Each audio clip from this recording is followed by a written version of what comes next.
What do you take from this game? What do you need to move forward with for Game 7? You know, the Nuggets know how they got to play. First, defensively, get up on the ball. I think an aggressive Nikola Jokic to score. I think he's a little hacked off. And I was just going back to, how about today? He puts up 22 shots, 2 free throw attempts. It's not okay. It's like it's free reign on using him as a punching bag. And that's a joke. Maybe he'll get some free throws. You know, Game 5, he had 5. Game 4, 6. Joe, Debs, that's crazy. Yeah. I mean, I don't know. Yeah. Yeah, it's tough. I think for the Nuggets, for me, you know, they're going to have to get back to execution being back in the space where it was in Game 5. You know, the turnovers that were committed, the shots that were missed, especially at the rim, you know, those were very damaging to their hopes of rallying and coming back and winning a game on the road. And so, you know, the Clippers defense was just disruptive enough. I mean, there are some stats here that suggest the Nuggets were fine. I mean, 52% from the field. They made more field goals than the Clippers did. But it was just a little rough around the edges, just enough that they were not able to kind of keep themselves on schedule. You mentioned the turnovers, the 14 turnovers, 23 points off of those turnovers. The missed layups in the second half, 9 for 19 were the Denver Nuggets on layups in the second half, 47% from inside. Just not able to focus in and finish. Some they missed, like breakaway dunk and thing, but then also give the Clippers, they blocked some shots in there. They did a good job of going after the ball. Nuggets might need to pump fake a little bit more and you know, I think Aaron got his offensive rebound blocked a couple times and tried to draw some fouls. Time now to see who smashed it, presented by Smashburger. And unfortunately, 2 players for the Los Angeles Clippers, their 2 stars. James Harden really came out in this game looking like he had something to prove. And Kawhi Leonard was just steady, solid, knockdown shots when he was open. What did you see from these 2 Dems? Yeah, just aggressiveness. I mean, that's 42 shots put up between the 2 of them. They were not looking to facilitate today. You know, they knew that if the Clippers are going to keep their season alive, these 2 guys were going to be the ones to do it. James Harden got this team off to a great start right off the top of this game.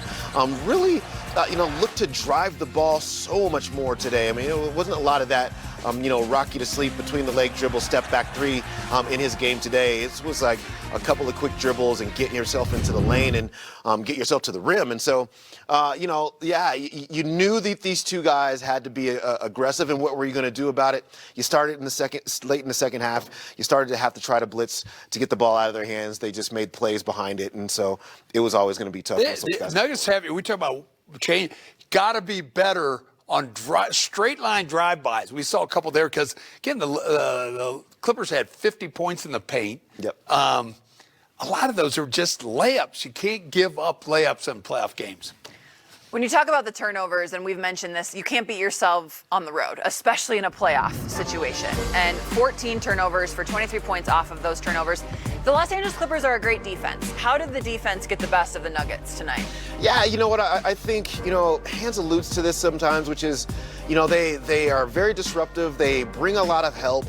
They have good disruptive high hands, all the things, right? And, you know, in 2 of the games in this series, they've put the Nuggets in some high turnover situations. This wasn't a high turnover. This was a high rate of return on those turnovers here today. So a lot of live ball stuff. This defense is long and rangy. You saw a lot of Nick Batum on the court today. I think that was by design.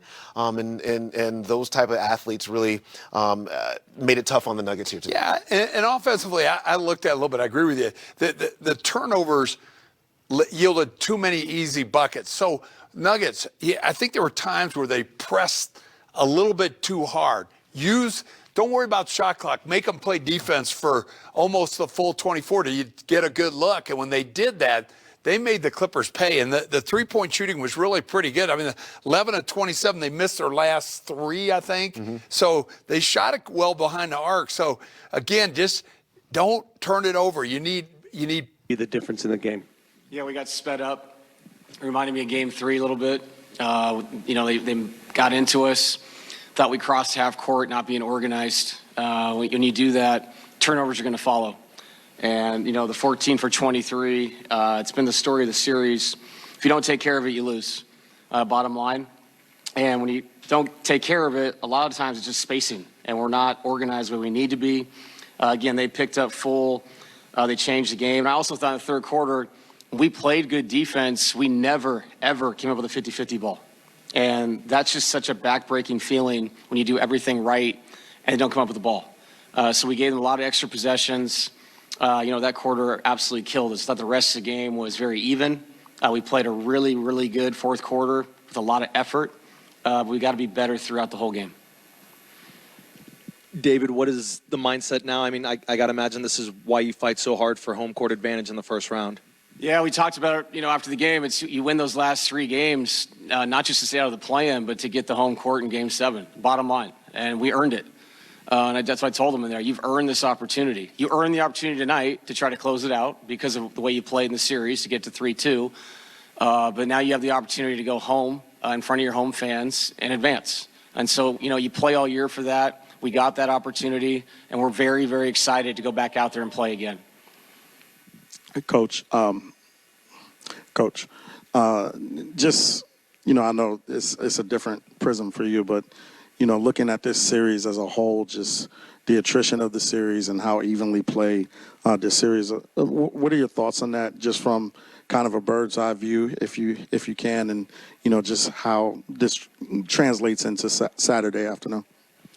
Yeah, I mean, this is what I expected, to be honest. This felt like a 7-game series. Obviously, we wanted to close it out today, but it's an evenly matched series. There's so many good players out there, guys that can have nights. Jamal had his night the other night. Kawhi and James had a good one tonight. Obviously, Nikola's had his night. And Nikola gets fouled a lot. I'm not sure what was happening tonight, but for him to shoot 2 free throws with the amount of contact that was going on out there was absolutely crazy. They put smalls on him. Those smalls were allowed to do whatever they want. So I'm really excited for Saturday that we're going to be able to do the same thing with their best players, because if that's the physicality we're allowed to play with, we'll react to it, and we will go there in Game 7. Dia, you kind of touched on the 50-50 balls. Can you take a little solace knowing that it did seem like every bounce went their way, and if it's just more even Saturday, you'll be right there? Right. And, 50-50, too, it's a skill. And you're right. It seemed like every time they came up with it, somebody's in the corner would knock down a 3, make a big play.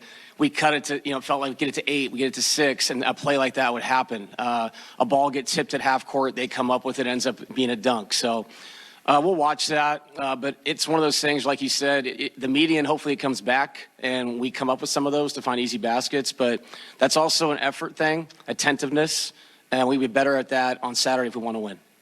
David, with Nikola, I think he was held to 5 after halftime. It seemed like he was attacking a lot of closeouts at the three-point line.